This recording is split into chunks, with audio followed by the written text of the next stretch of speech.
I started knife dancing when I was about 6. It's pretty common back home to start at a young age.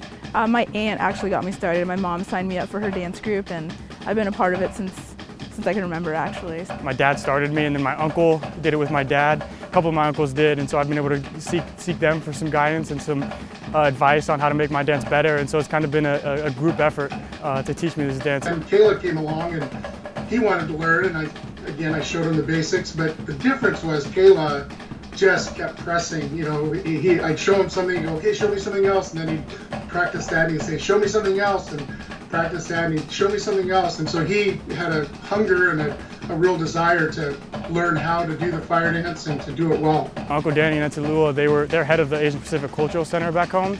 And so I got connected there, and my aunt, my dad, my uncles, they've been huge parts in me being able to learn this dance and really connect to my culture in that way. My favorite moment for me doing the dance was my dad, as he was getting older and teaching me, sort of always joked that he was going to pass down the torch, right? Pass it on literally in this sense.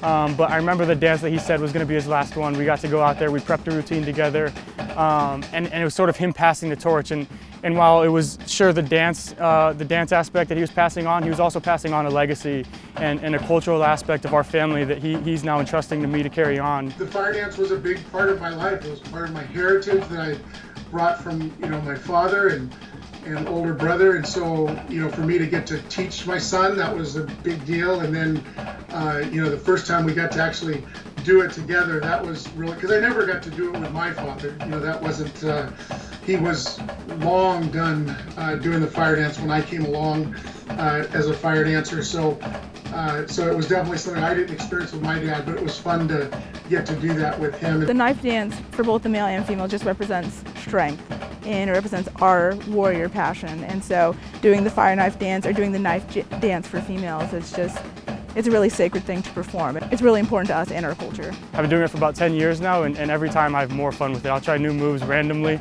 and it's all because I started the basics and was really persistent in that first year or 2 years of doing it. When it comes down to it, it's just discipline. It's just knowing that when you drop the knife, you're going to get frustrated. You might be a little embarrassed if it's in front of a crowd. I've had that happen, but it's just the discipline to just pick it up and keep going, and knowing that you're going to get better no matter what. Starting at the dance when I was a young kid, you learn to just be persistent in that stuff, and it's definitely carried over to football. That even when the games aren't necessarily this week, when the games are 2 months out, you still practice hard. You still practice like the game's tomorrow, and that makes a huge difference in your performance. There are definitely a lot of skills that from knife dancing that transfer over to rugby. I think definitely just when you get knocked down, obviously in rugby I get knocked down a lot, just knowing that if you pick yourself up and you keep going, you're going to get better.